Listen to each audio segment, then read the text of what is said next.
What's up, Rebels? How's everybody doing today? It's good to see so many of y'all in the chat. What's up, Karen Jones? How's it going, girl? Um, let's talk about creativity in sales. But first, I want to give my man Jeremiah an opportunity to introduce himself. Tell you guys, anybody that doesn't know Jeremiah, I'm going to give you a little bit of an intro and background on him. Jeremiah and I met several years ago when Jeremiah came to me and asked how to join the rebellion. And I told him, I said, I don't know, I just work here. Jeremiah and I ended up doing coaching 1v1, and the dude became, literally became an inspiration to me in my family life just as much as my business life. And we just connected deeply. Where we connected was in all the cool stuff that Jeremiah was able to pull off ultimately. Right. Where I realized, like, dude, this guy, I could tell him to do anything and he'll try it. I could be like, hey, are you comfortable in your underwear? I think you could make a cold call, really interesting cold call if you are. So anything that I basically asked him to do, he was willing and excited to do it and to give it a shot, right? And that opened up just a lot of credibility between the two of us, which I want you guys to think about that. And don't just tell that for no reason, right? There is connection to be made beyond like, oh, I like this person, right? There's credibility in things that we take risks in, right? Especially when there's two of us taking those risks at the same time. So Jeremiah had a fantastic 2020, which a lot of people can't say they did. He crushed it so heavily at his company that if you looked at a graph to where like his numbers were as opposed to everybody else, it looked like an economic collapse in reverse, right? It was wild to see what he was pulling off. And it all came from these creative concepts like we're going to talk about today. But with that, I want Jeremiah just to introduce himself, talk a little bit more about him, his vision, his mission, what he does here at the Sales Rebellion, and what he's excited about today. Go ahead, bro. Yeah, I may have even made some cold calls in my underwear. I'm not sure. Maybe not on camera though. Yeah, so this is actually kind of like a full circle moment basically, because the first time that I was even introduced to you was in a sales hacker webinar. So I've told the story before that basically 7 minutes, I think, into that initial sales hacker webinar that I was listening to, you had put a QR code up and asked everybody to scan it and like go to that page that you were leading us to. So I did that and I watched the video there, and pretty much right away I was like, I got to talk to this guy. And then we talked, and I became a student, and kind of the rest is history. 2020 was my first like full year in the rebellion. And long story short, I essentially went from only hitting, about 65% of quota to getting to about 300%. And then of course, fast forward to the future here. Now I'm at the Sales Rebellion as the head of sales. So we're still small, but we're up and coming. And we have a lot of stuff coming down the pipe, new offerings, just for the community at large, for our students. So my main thing is, of course, helping to promote the rebellion, but also kind of as an assistant coach, especially on the copy side, which is where some of my expertise comes in. Sometimes I feel like I wouldn't have sold anything if I wasn't a pretty good writer and then applied, rebellion principles to my writing. So that's one of the things that I help out with a lot as far as students go. So that's a little bit about me. I'll toss it back over to you. Hey, man. Great introduction, bro. So yeah, Sales Rebellion. That's what Jeremiah and I do together, and that's why we're here today. Shout out to Jeremiah for wearing some Sales Rebellion gear even. Show off that logo, bro. Show it off. Come on, let's see it. Yeah, Sales Rebel, right? That's what it's all about, right? So yeah, I'll keep an eye out for our merch store. It's coming soon, we promise. I know we've been saying that probably for like years to some of you. Scott Loftus in the comments. He's over here trying to tell me I still owe him a hat. Come on, man. Come on. Don't hold that against me, bro. I probably sent you one and you just like someone saw it in your mail and was like, yo, that's dope, and stole it from you. So let's jump into this, everybody. Get your notepads out. Y'all ready for this? All right, because here it is. Let's start from scratch.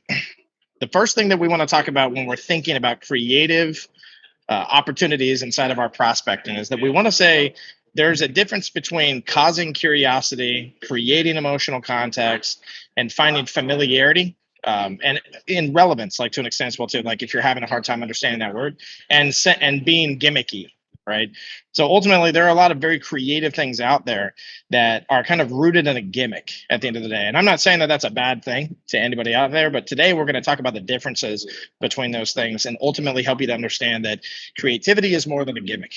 Creativity is about connection.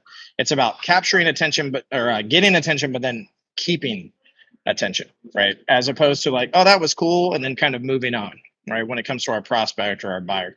So we want to think beyond the gimmicks. We want to think that, sure, there have been some really great stories over the years of people doing some like funny stuff, but that ultimately what's sustainable about it. And really what I always find interesting is, what if we ask those reps like, oh, you did this? How many times did you do that with how many prospects? And they'll say something like one or two total, right? But it got you a meeting both times and you never did it again. Yeah, I never did it again, because ultimately we are always going to be pulled back into this realm of mediocrity inside of our sales walk because of KPIs, because of calls and activities that we're supposed to be doing on a daily basis. And we'll talk about that a little bit more. Ultimately, don't hear me hating on it, but at the same time, I'm the guy that posts content on his LinkedIn that says dialing 500 people a day is a losing strategy in the grand scheme of things when you're trying to play the long game. So ultimately, what we're going to set up here at this foundational level is this concept of the long game, this concept of impact, this concept of doing something for somebody that is worth it at the end of the day, not just for you, but for them, because of the way you made them feel and the experience they had through it. So y'all can call me, fluffy, go Lucky Dale all you want. I'm not offended by that at all, period. So please bring on the hate. But I think the other side of this is that this takes grit. This takes resilience. This still takes hard work at the end of the day.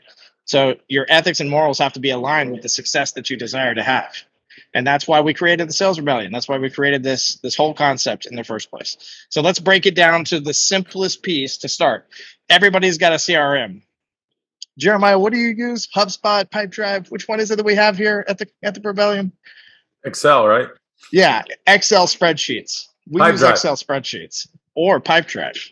Pipedrive is an absolutely great CRM, by the way. Anybody that's listening, hit us up. We got like 20% discounts. So we start with a CRM. Everybody's got one. Okay. So the thought process around the CRM though is, let's say that you just got into a new role or you have an existing one. It doesn't really matter what it is, but let's just take this from like the basics. You come into an organization, they say, here's a territory. It's either a vertical, it's a SIC code essentially inside of your CRM. So you're calling on nothing but manufacturers, right? Or maybe it's a zip code. And sometimes even a city or a region, or so like the Southeast, however you draw that line, right? Your company draws that line at least. So there's a couple different avenues of of assignment, right? But ultimately, inside of the SIC codes, inside of the industry, inside of the zips, are a number. Okay, and that number can range anywhere from let's just say 5,000 people, right, inside of your territory to 200. 300, right? I've seen some pretty wild numbers. When asking reps like, hey, can I see the data that you have to work with? How many accounts? Gartner reps are a good example of this in regards to the way that they target, right? You'll target a specific city, a demographic, vertical, the whole 9 yards, right? So this strategy is very important, right? Because ultimately we need to know thy buyer, right? And the best way to understand them is to really put ourselves in their shoes. So if I got a list of 3,000 as an example, the first thing that I'm going to do that's super rebellious is I'm going to take 50 people out of those 3,000 and say, I'm going to learn about these 50 people. I'm going to use them as my origins of outreach for my creativity. And then I'm going to use the 2,950 other accounts to hit my KPIs as an example. Now, why did I just do that? Because I understand that the majority of you that are probably here today are held to a standard to some extent. We're not here to challenge what a leader thinks is best or what a company has as far as the standard is concerned. What we want to encourage you to challenge is the result. And what we want to encourage you to do is to rebel in your own way that doesn't light the building on fire, but instead shows that you're tenacious enough to say, yeah, I'm going to do my normal prospecting, and then I'm going to take these 50 accounts. And I'm gonna really dig in, and I'm gonna get creative. And I'm gonna have some fun. I can see if I can get better results. at the end of the day. Hopefully that makes sense to everybody. And if it doesn't, just keep listening. Okay. I'll round it all off for you at the end of this thing, or Jeremiah will if I suck. So again, big picture perspective is when being creative, it's really difficult to smash 3,000 people with some kind of creative outreach and for it to be effective. We have to be intentional. We have to man the ship. And the thought process is that when we're doing that, we know where everybody is, what everybody's doing at all times, and how everything operates. It's also about gaining aptitude and business acumen in this process as well too. The more that you can understand about a company, that, like, let's just say a medical facility, that can be transferred into other medical facilities. Sure, every business operates to an extent differently because you have unique people doing unique jobs at every single one of them. But ultimately, if a prescription is prescribed in this way, it's probably like that across the board. And the thing is that there's gaps in there, right? So as you learn the gaps, and as you understand the verticals better, and as you do things like have great conversations with people because you were very creative in the way that you first reach out to them and got a hold of them, you're going to gather more data, and you're going to be able to access things that most reps don't get the opportunity to, from the perspective of how somebody else sees it from their own perspective. And that would be the person that's doing the job every day, as opposed to you who learned it from, a manual inside of your company that they did 10 interviews of people in 1995 about, right? So, and no hate to people that might be having to deal with that, but that's what kind of importance we typically put at the forefront of who we're going after. We like to call them people that we seek to serve. When you change your words, Jawan Brown, got to give him credit, super rebel, love his teaching on words and why they're so important. When you change that one concept, your mindset shifts with it. And the less you can look at people, as he would say, as targets, because that's what you shoot guns at or you throw darts at, right? But instead, you look at people as individuals you seek to serve. It changes your mindset on these things. It allows you to say, all right, I'm not really good at doing research on people, but I bet if I'm trying to serve somebody and fix their problem, I could find a few things differently than if again, my mindset is in a different place and I'm targeting them.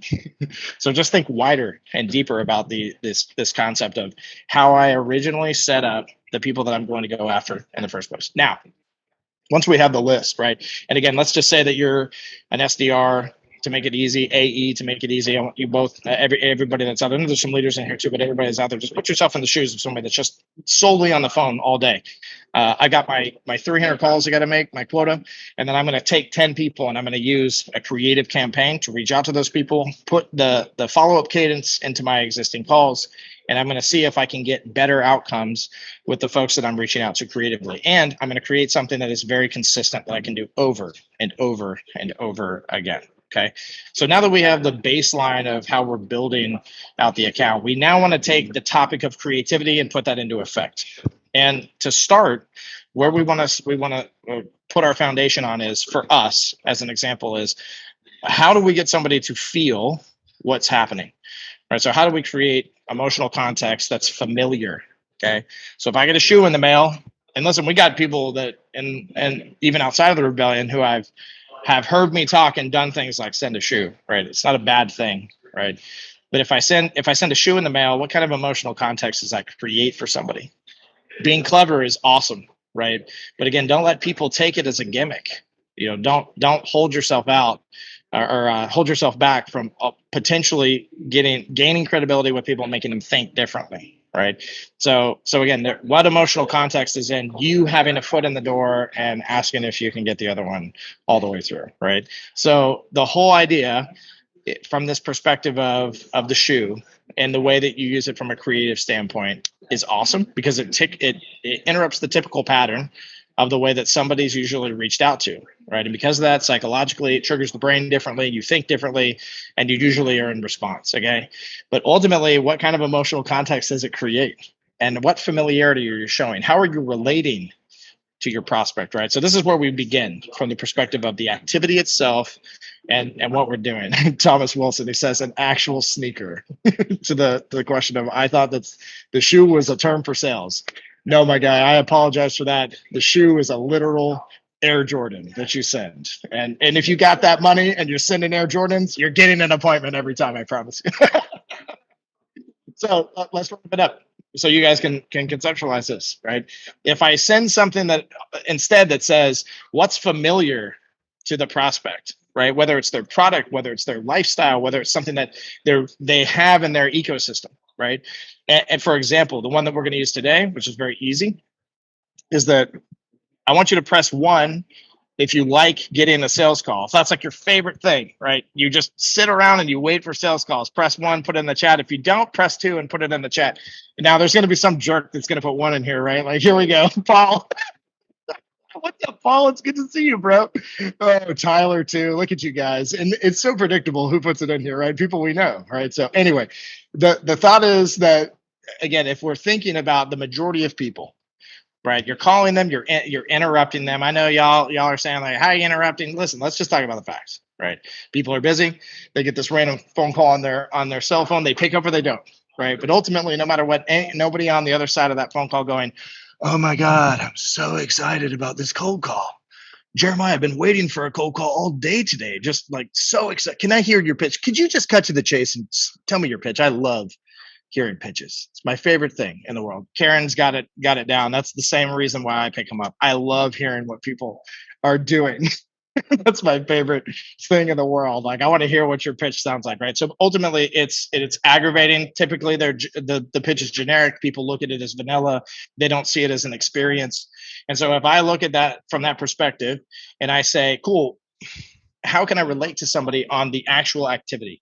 I'm going to take that into account more so than the appointment I want to set. Instead, I'm going to say, hey, most sales calls that you get are garbage and you throw them away, hypothetically speaking. We'll get more into that in a second, right? So I start there. That's something that's familiar that people can relate to and they can say back to you like, you get it. So ultimately, apply that to the role, apply that to anything you can learn about the person, Facebook, LinkedIn, Twitter. Probably not Twitter. That's usually like a dark place where people really show their true colors. But anyway, I digress. The more you can learn about somebody, the better to create that familiarity. But in this case, to create scalability, 99% of the people that you guys are cold calling don't like getting cold called. Maybe they appreciate it to an extent. They don't like it, right? Even salespeople don't like it. They just look at all the twos that just came in here. So big picture perspective is we can relate to people on that front. And we can create a message that also has the identity of we help, we fix, we are problem solvers. At the same time, too, now you're of value to that person, right? Not only do you get it and they feel connection, but now there's credibility being built as well, too. So the second piece of this whole process is what's our theme, right? Is what I want you all to be thinking about. What's our theme? For us at the Sales Rebellion, and one of the things that we do very well, and our students do very well, is that we use that concept. Okay. It gets a laugh out of some people. Some people say, yes, that's true. Very monotone. No matter what, people typically agree to it. Now, we should also think of the medium as well, too. Some people call the cops. Great job, Scott. Way to throw that one in there, bro. Whole place is laughing right now. Scott is also a stand-up comedian, in case any of y'all were wondering. I don't know if he actually is, but he makes great barbecue, too. So if y'all need some, he's in the Midwest. Holler at him. So what's the medium? There are three mediums, essentially, I want y'all to think about, because what we're going to talk about today is mail, okay? The three mediums are pretty simple. One's an envelope, right? Something small that you can put into an envelope that you can send in the mail. One's more of like a ledger-sized parcel that you can send in the mail that it kind of looks like a bag, ultimately, but you can put more stuff or different styles of stuff. Jeremiah's got a great example of one right there. His old brand, the finance Viking. And then also there's boxes, right? So that would be the third thing, a box that we can use to send in the mail as well, too. So to dispel it, as everybody's thinking out loud or to themselves or about to put in the chat, wait a second, bro, you're talking about mailing stuff. Where are the addresses? People aren't in their office. Let us just tell you a couple things real quick before Jeremiah takes over the creative session of this and starts blowing your minds. What we have learned over the last several years especially is that with people working remotely, there's still a process for mail. There's two processes internally, or I should say three. One of them is that they either digitize the mail. So let's say they take pictures of it, they scan it, right, whatever it is, and they email it over to the person that's not necessarily inside of the office, okay? Second thing is they have a thing called mail forwarding. This has always been a thing. The post office has always had this, but you can create a mail forward to any organization where it says if it's for this person, it should go to their home address. And you can actually do that through private agreements as well, too. UPS, or there's a lot of different ways, right? So we have found our buyers are all of us, I should say, not just the sales rebellion, right? So all the industries that we're working in, from the food industry to the tech industry to hardware industry, our buyers are falling under one of those categories if they're not in the office. And the third category, just to say it, is that they don't get the mail. Nobody knows how to do the mail, and it just ends up on their desk, and everyone's like, "Ah, that guy stopped coming to the office. I'm not really sure what to do with this." So that's a thing too. You can still fail in this process as well. I just want to make sure that we throw that out there and that everybody is understanding that side of it. Okay. Now, ultimately, what you need to take from that is that do not discount the mail. It's working extraordinarily well for rebels all over the world. And at the end of the day, if you work a local territory, even if you're an SDR and a BDR and you're supposed to be on the phone, we got a great example of this. Mick Adan in Australia during the longest of lockdowns in the world.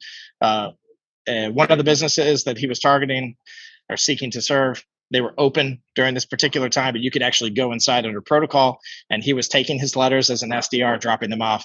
This dude was getting anywhere between 20 to 30 letters out at a time of that, baseline ICP that he was going after. And he was setting 50% of those drops, setting appointments within a week. So again, don't discount the mail, don't discount the effort. And take that information that we just gave you just now and think, all right, cool, that makes a little bit of sense, a little bit more sense. This is an even bigger piece though. Well, what if they're just at home and they can't get the mail and this, that, the other? Listen, we have rebels. I've got emails, I've got text messages. Jeremiah's got them too, from people where they're like, yo, you won't even believe this. Cause we'll tell them, we'll say, when someone emails you and goes, I don't go to the office, I didn't get your mail, we literally have the reps say, cool, where should I send this? And they'll give their home address like 90% of the time. It's crazy, right? Like you would think it is at least, but people are okay with that at the end of the day, right? What is some crazy salesperson's trying to send me something? All right, let's check it out. Let's see what this is. And we've had successes with that all the way up to a C-suite executive in Bank of America requesting that the salesperson send this particular piece that they're trying to get out to them to a local PO box in their area where they live so they could go pick it up. So again, use mail, have fun with it. Remember that there's a lot to it and not to get caught up on the semantics. Let's go through the creative process. So what we're going to, when we talk about the mediums and we talk about the subject is that people hate sales calls. Okay. It's a very generic statement, but it's one that everybody can get behind. That's a buyer. The second medium is the medium, and we're gonna pick letters today. So we're actually gonna pick envelope-sized mailers, and from here we're gonna talk about a couple things. One of those things is we're gonna show you an actual letter campaign that we develop inside of the Sales Rebellion for some of our students, and also for people that just buy, custom packages for just one outreach campaign kind of thing. We're gonna take you through some of that process. We're gonna talk about copy. We're going to talk about creation. We're going to talk about creativity within those things. But Jeremiah is about to show you those. And then we're also going to talk about sequencing. So earlier I talked about how a gimmick can be something that captures someone's attention. But a lot of time the gimmick outreaches or ideas for outreach, it's like one and done, right? You send somebody a message in a bottle and there's not really like anything else to send behind it. So what we've created inside of our concepts, all of our customized concepts for outreach, especially the one we're about to show you, is multiple touches. They say it's 18 plus attempts before someone will actually get back to you. That's using the phone, sending email, maybe doing a little bit of multi-channel outreach through social, right? But the bigger picture perspective that we want to think about is, why should we play by those rules? It takes 18 touches ultimately because we're generic in our outreach, or the timing is not perfect. And because of that, even if they like what they hear in your voicemail or see in your product, they're like, I don't need this right now, right? And for most people that are in the procurement side or a buyer, they just don't respond because of that. Keep those things in mind. These are the things that we're fighting every day, and we don't like that word, right? So ultimately, these are the things that we are looking to adapt to be able to serve people better. Right. So if we change the perspective, that's all we got to do. From the standpoint of, how are we getting a better outcome from it? So if we say we're going to sequence this, but we're going to do it in a way that's powerful, so people don't need 18 touches before they get back to us, but we're going to give ourselves the flexibility to not have a one and done campaign, just in case this person's busy, this timing sucks, whatever the case. I love how Paul is just trolling us in the comments, Jeremiah. Yes, Paul, bedazzling, same thing as sequencing. Actually, Paul, bedazzling is like glitter and amazing bright colors and jewels. Jeremiah's two daughters bedazzle all kinds of things. You could I'm say our sure the boys customers do are too, probably. bedazzled by our outreach. Jeremiah, mic drop. And from here on out, you guys are going to listen to Jeremiah make some noise. So, Jeremiah, why don't you pull up, share your screen, pull up a little bit of the concept of the letters that we've been talking about to the audience. Go over to show the actual side. ones first. Do your thing, bro. All Let's see what you got. And I saw Stephen ask, are there more examples of how you folks have mailed to clients? And I don't know if you were just asking for like specific examples like what we're about to show, or if you meant like more than just letters. So if you could clarify, that would be awesome. Yeah, we have a lot of examples. So I'm gonna share my screen in a second, but to show you guys like what it looks like, you know, to kind of touch and feel these when a prospect gets these. So the first one that I usually send is the crumpled letter, the famous or infamous crumpled letter that most of you guys have probably heard of. So we get it, print out, crumple it up, uncrumple it, fold it, and send it. So when they get it, again, the idea is to meet them where they are in their experience of, you know, getting sales outreach. So most of the time they're getting cold calls that they don't like, even, you know, mail or emails that are just boring to read and not very interesting. So the idea with the crumpled letter and then the coffee stain letter, which I'll show you in a second, pre-burnt letter, travel letter, and any others, is to say, hey, we get it. We get that most of the outreach that you get sucks. So we pre-crumpled this letter in preparation for the trash can, or we put a coffee stain on this letter in preparation for you to just use it as a coffee coaster, or we pre-burnt this letter in preparation for you to light it up yourself and roast some marshmallows. The travel letter is a little bit different. Talks about how it's gone all around the world to try to reach the hardest person to reach, which is them. So it's got a bunch of stamps on it, which you'll see. And then any others would kind of build off of that concept. Essentially, hey, we understand, we get it, we know where you're coming from in your disdain for most of the outreach that you get. So the first one was the crumpled letter. The second one, which I'm going to show you on screen in a second, is the coffee stain letter. So you can see that. The third one, I usually go in this order. You don't have to go in this order, but that's the order I usually go in. The pre-burnt letter. So it's got like burn marks on the back. It's on the front as well. So you can see that. And then the last one, and I'll show you a bonus as well later, but this is the travel letter with all the stamps on the back and then a little stamp on the front as well. So you can see those. That's the original 4-part letter campaign. Let me share my screen here, and so you guys can see kind of the insider look here. So Dale, let me know when you can see this. What's up, boy? All right. So this is an example of the coffee stain letter. So again, we don't really have to change whenever we go and do these for students. I don't really have to change the first part of it, which makes it really nice. But you can see there, I don't necessarily have to read it for you, but you know, you might be wondering what break room this letter crawled out of. The cold coffee truth is most sales mail is only good as a coaster for your morning brew. So I prepared the sales pitch specifically for your favorite mug, but hoping you're going to continue to read it so that, you know, and see if it's worth saving from the brown circle of unmemorableness below. And then essentially, like, we would change this sentence right here because, of course, the industry is going to be different. So we'll change that in relation to what the rep sells, and then go into some problem statements. So the bullet points are the meat of our, you know, quote unquote pitch, what we are communicating to people, the problems that we solve. So a lot of times the outreach that they get is all marketing statements that are, you know, just focusing on, hey, we do this, and it's not really hitting any pain or problem points for the prospect. And you guys have probably heard that before. Like, focus on the things that you solve, like the pains that the clients are experiencing, or the prospects that are what they're experiencing. And some of you guys probably do that. You talk about the problems. What you likely don't do is talk about them or mention them in a rebellious way. So these bullet points, I'd say that they've been rebellionized. So you can see some of these. I'll show you a few examples. This is for the packaging industry, as you can see. But basically, what we will do, I will get a marketing statement from a student. And let's go back to the CRM example that Dale gave before, basically saying everybody's got a CRM, right? So if someone deals with like organizing someone's CRM or something to CRM consulting, and says, one of the things we do is help people organize their CRM. Well, that's kind of a marketing statement, right? Like, we organize your CRM so that it's awesome.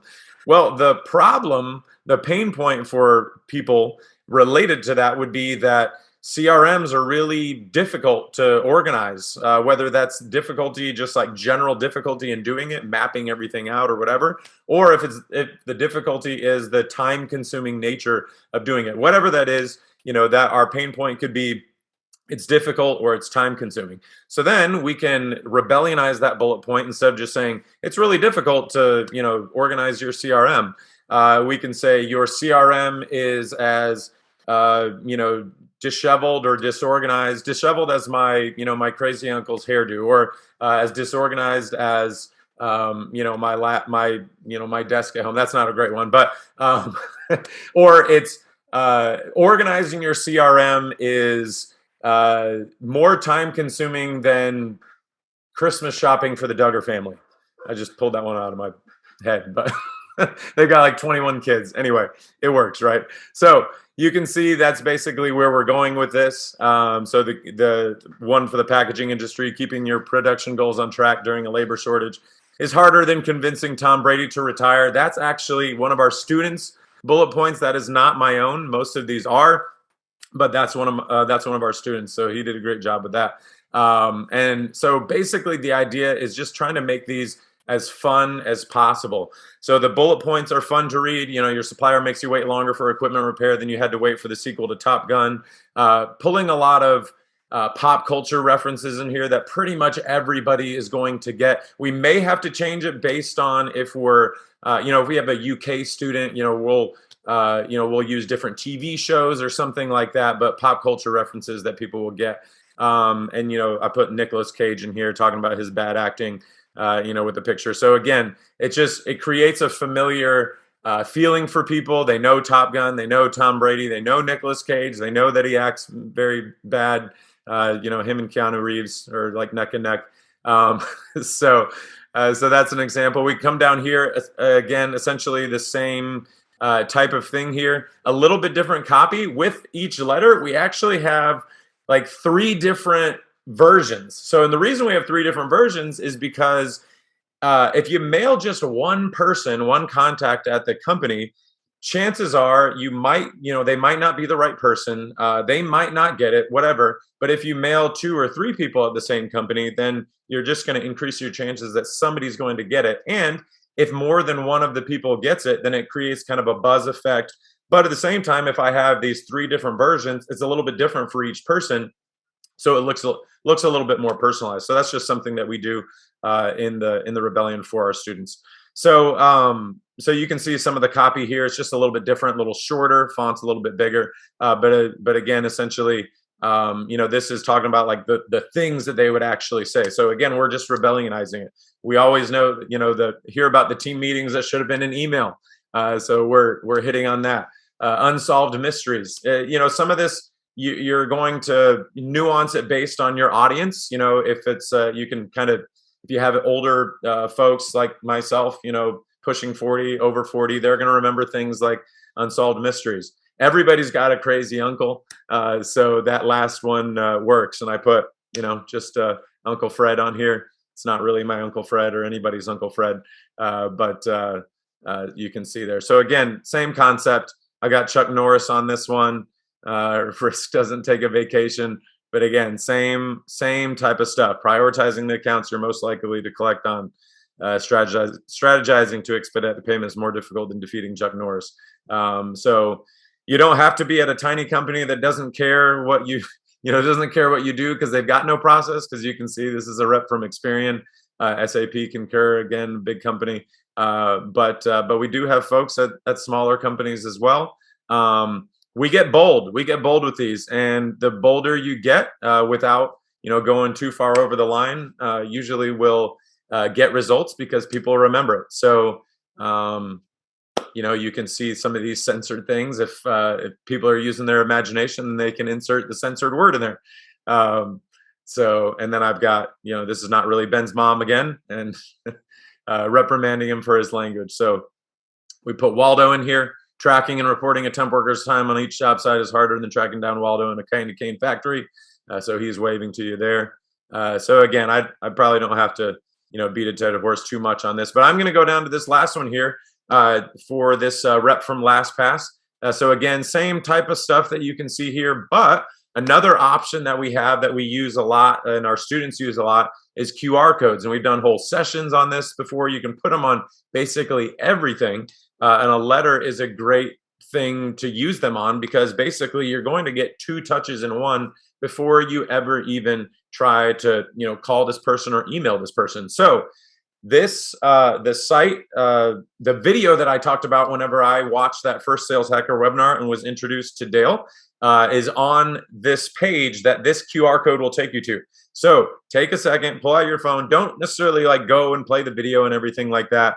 But scan this, have it up, on your phone so that you can watch it later and you can see it's a hilarious video. But that will give you an idea of what we do and where we send people to with QR codes. So they get a funny letter from us. They go to a site that has some, humorous material and some, good, more bullet points on that. So we're continuing the experience for them from the letter to the webpage. So you guys have seen quite a few bullet points. We have a little challenge for you, and I think we've got some swag to give out to folks to the first 3. Yep, we got swag for the first 3. First 3 or the top 3. Top 3. Top 3. Top 3. All right. So if you want to participate, we got a little challenge. We got some swag heading your way to the top 3 answers for this. So I want you to take your a statement, like a problem statement that you would solve for someone, or that they would have, that you could solve, and rebellionize that. So then essentially, and don't use any of mine, right? But you're going to come back to us and write a bullet point for your own outreach that is related to the problem that you would solve for someone, but related to their difficulty. Whether that's just straight up difficulty, whether it's messy, whether it's time consuming, whether it's inefficient, whatever that might be. But it's, you're focusing on the key pain word. And so it's messier than Johnny Depp's divorce. It's harder could be a lot of things, right? Or you love things like kids love Brussels sprouts. We know kids don't love Brussels sprouts. Again, more difficult then. They know the exact location of your freight as well as they know the whereabouts of Bigfoot. So again, you're taking the problem point of that bullet, or the problem part of that bullet point, and you're relating it to something that is relatable. Again, something that they're going to easily understand and is going to stick in their mind rather than just, we make this easier for you. So pop your bullet points in the chat, the top 3, we're going to take those and get some addresses for you so that we can send you some Rebel swag. And I think we're going to go from here. Actually, so let me show you the bonus letter real quick, because you don't have to stop at 4. You can go on, which I did. The 5th one that I would send to people was called the letter from McKenna. So I have 4 kids. One of them is a little firecracker, a ginger like me. Her name is McKenna.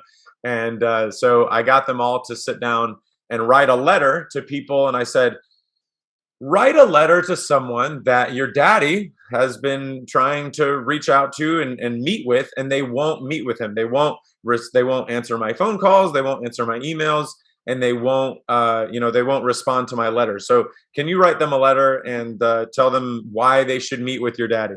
And so she wrote a little message. And so that's where the letter from McKenna came from. So at the top of this letter. It says, "Hola, amigos." She was taking Spanish at the time. My name is McKenna. I am 8 years old. You should meet my dad because he is so awesome at his work. My dad is also super fun, in all caps. My dad is also super smart, in all caps. That's why I think you should meet my dad. Super cute, right? Then in her PS, she says, "PS, it's mean to not answer and meet people." So I then just have a little blurb down here that says, "Hey, why did my 8-year-old daughter decide to write you? Since I've been unsuccessful in reaching you, I thought you might enjoy hearing from somebody else," though she admittedly got a little harsh in her PS. "You could be the type of person who slams the door on the Girl Scouts, but I'm betting you're not, and we'll give McKenna and myself 7 more seconds of reading time." And then I just basically have some bullet points of what they would, say, the problems that they would have. And I said, if you're having any of those issues, then I endorse McKenna's message above, and sign off. So McKenna rules. She's the best. And you can see basically from the top all the way down to the bottom to the sign, the sign off, instead of just saying sincerely or best. We're trying to continue that throughout the whole thing. The title, we don't need to be account executives on our letters or anything like that. We can use that to say like what we do, and it can kind of continue that experience there. So that's an example of all the letters, and just a close in-depth look at the coffee stain letter specifically. And the back of this has a coffee stain as well, like it bled through, so you can see that. So when they open up the letter, the back shows, and they can see that. So I know we want to talk about sequencing real quick. Dale, did you want to get into that? Yeah, before we do, if you'll just kind of like show the letter that's on screen from the top down. I just want to, everybody that's looking at this and listening to the way that Jeremiah is telling you to write these, I want you to remember the breakdown of a couple things, like one being white space. So don't forget that white space is a big part of keeping someone engaged with your writing. The more like jumbled up it is, or words pressed against each other, it feels like a task essentially for the person that's reading. The brain doesn't necessarily accept what it sees. It doesn't like it in most cases, and it can kind of move on. And they might not even read your letter. So white space, super important. Your word count as well too, super important. Even though this page is filled up, it's filled up because lots of spacing, less word count ultimately, and then lots of pictures and things on the page that are interactive and experiential. You heard Jeremiah talk about nuancing the concept of your personal brand into these, nuancing the concept of the letter itself and how you sign off. Like the example of this one. After all, you've already got a coaster, to fixing coffee stains and packaging pains. It's a freaking awesome, nuanced concept instead of the experience people are having and the way that people read it. Remember, think that ultimately, what we're trying to do for the people that are experiencing this is to do just that they feel like we have given them something that they've not had in front of them before, that is, and really that it's tenacious. It's a great word to use. It's audacious. It's a great word to use, and that ultimately you're not running in the same generic train as everybody else, or living in the same generic sales train that everybody else does. But instead, what you're showing them here is, again, something that makes them think. It makes them express. It makes them feel an emotion, and that's ultimately what we're trying to do here. It's like Disney for sales.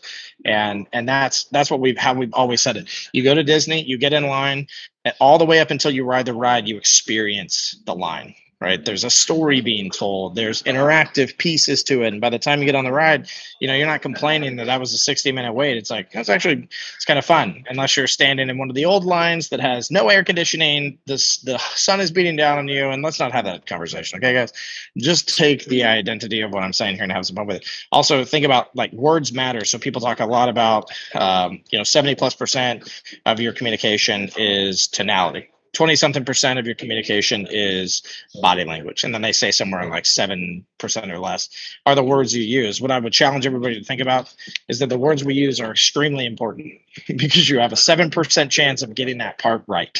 So think about the way that you've seen how things are worded in here, the pop culture usage, even the introductions, and the idea, again, of keeping a very nuanced perspective for the buyer. You don't pull them away from feeling one way. You keep them in this experience throughout the entire process.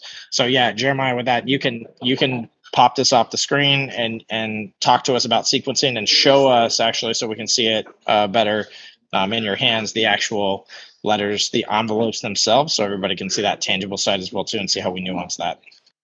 Cool. Okay. All right. Sorry, I By was the like, way, these bullet points, guys, are fantastic. There's some in here that have made me like cringe. I just want to say that, or like it would be like, don't say that.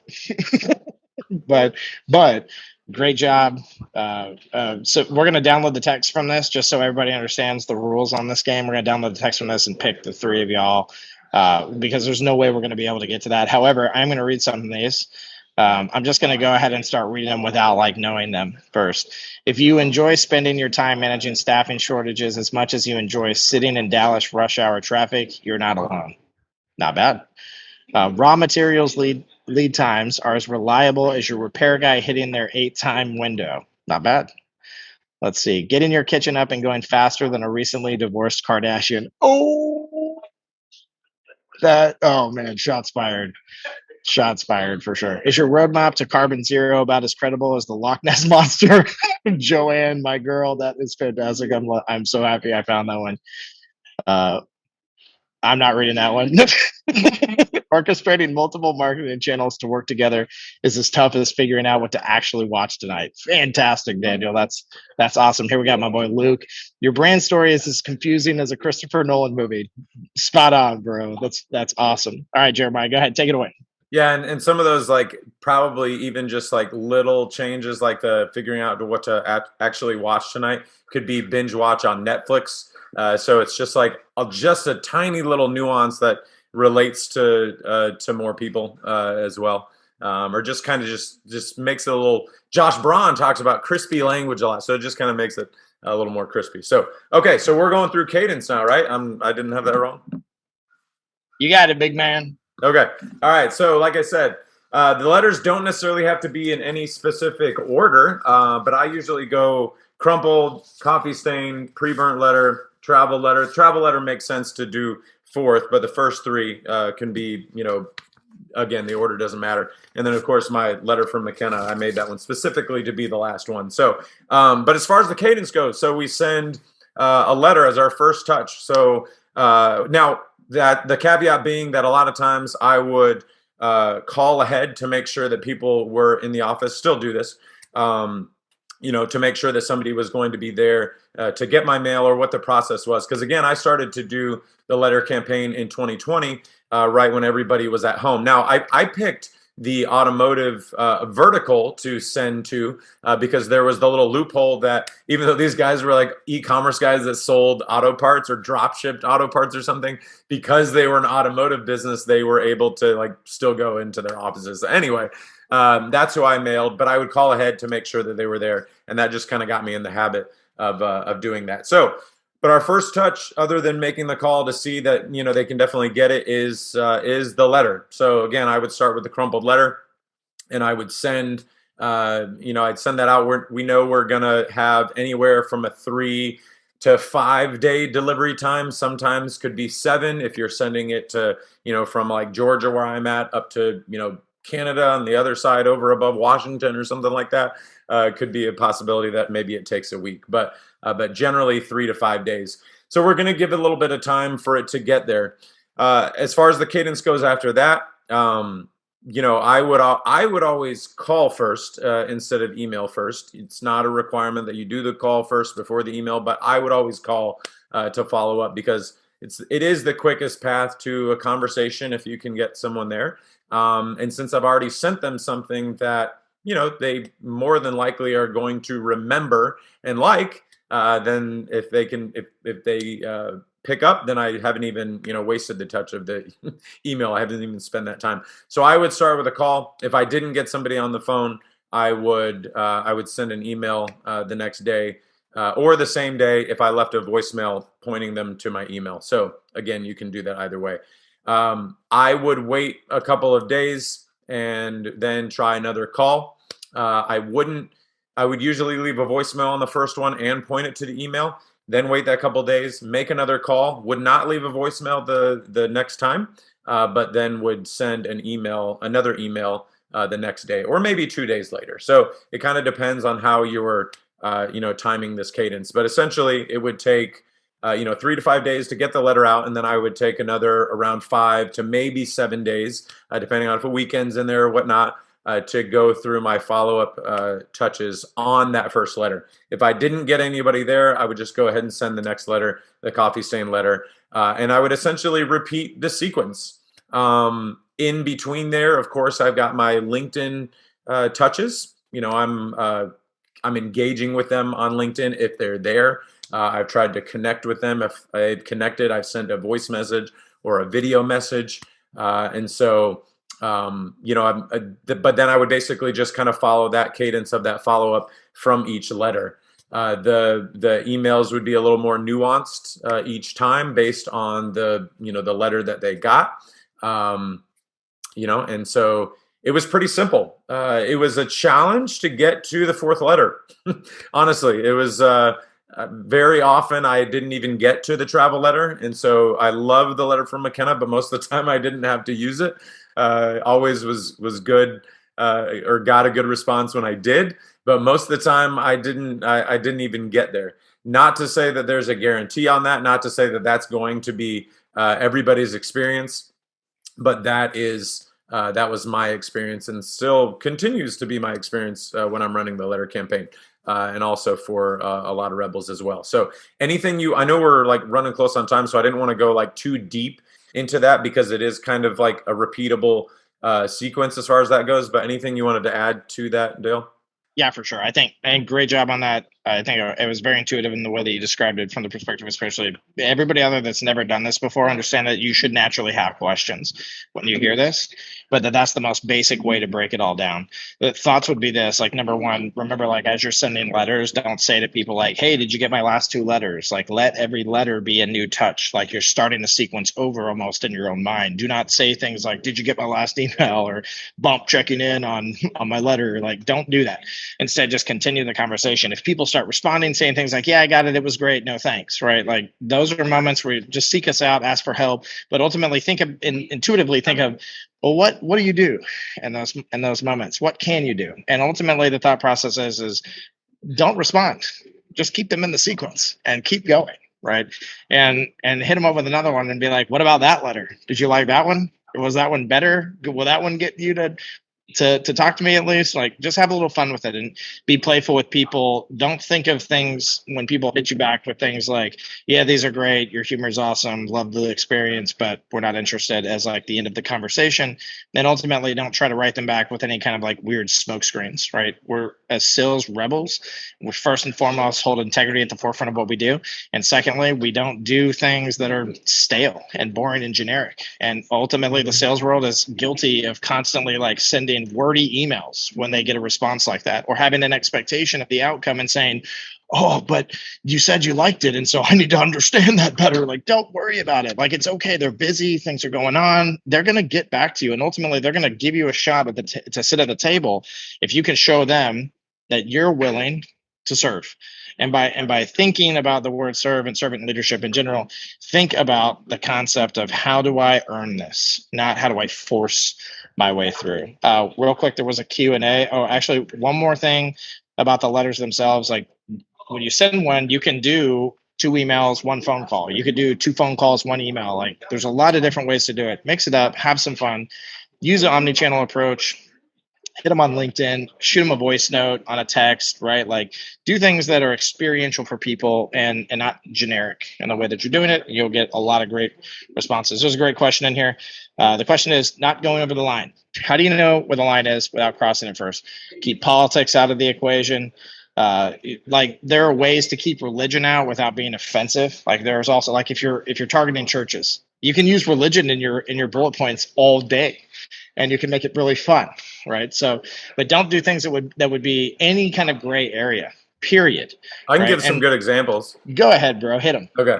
So politics is not necessarily off limits. So what I would say to that is, because I do use some political references, what I don't do is I don't disparage any one particular party and like lift the other up. So if I have a bullet point where it's related to us. And so it's basically kind of the message of a sales leader, like they feel like they have a good team, but their team's just not performing. So the bullet point is, your team has the charisma of Bill Clinton, but the results of Michael Dukakis. So while Michael Dukakis got totally destroyed in his presidential election, and so like it's not really saying anything bad about the guy other than he got destroyed.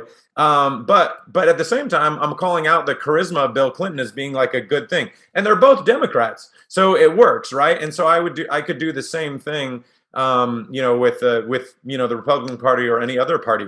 I also I'll just keep things factual. I have said,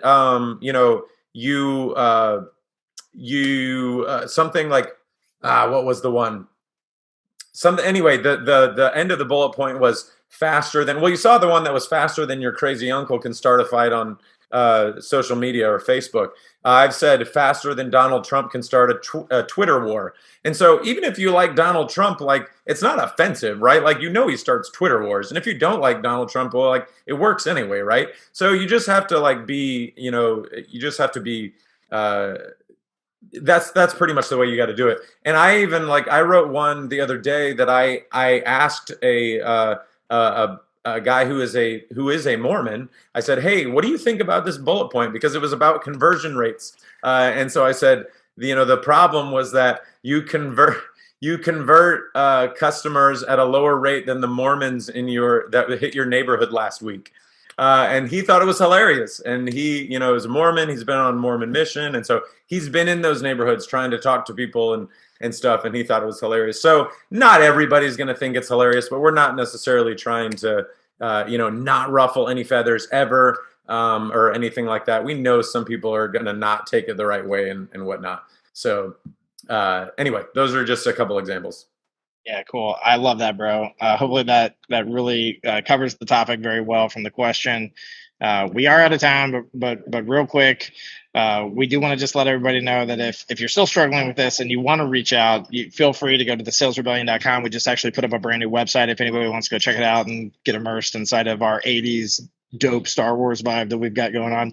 But also we have group training for courses and classes that go over prospecting and creativity called Squadrons. Feel free to reach out to any of us to talk about it. And ultimately, what we'd actually like to do is we'd like to challenge everybody to go and find our headquartered office, which is in Orlando. So find our office on the internet. This is a challenge for all you salespeople out there. Find our office on the internet and send us something in the mail. It doesn't have, honestly, brownie points for something very original, but not gimmicky. As a matter of fact, if you sent us something sequenced, in a box, and all 3 of the touches or 4 of the touches or 2, whatever you did that were in there, that'd be dope, right? But think through it, get creative, and go find our address like you're prospecting us. Send us something creative, and the person that we like the most that reached out, we'll respond to all of you that reach out, just so you know, but the person we like the most, we'll give you a custom campaign. Well over $1,000 worth of work for us to go hit your marketplace with. So try to impress us. Go find us on the internet. Orlando is our headquarters. I've already given you most of what you need to know. We'll look forward to seeing what y'all got. Real quick, 10 seconds. Another way to get a completely done for you letter campaign is to be in a Rebel Squadron, which Dale just mentioned. We do that with all the students as well. So throwing that out there. Cool. Yeah, sounds like some fun homework there. Thank you, Jeremiah and Dale, for packing this hour with tons of ideas and tips for us to all take and use immediately. I love that. Thanks to everybody for cracking jokes and asking questions in the chat. Our webinars would not be the same without you folks. So thanks for tuning in. Thank you all for sharing your time with us today. Like I mentioned at the top of the call, be sure to check out our in-person events coming up. The links are in the chat. And I look forward to next week. Thank you all. Thanks, Dale. Thanks, Jeremiah. Cheers, everybody.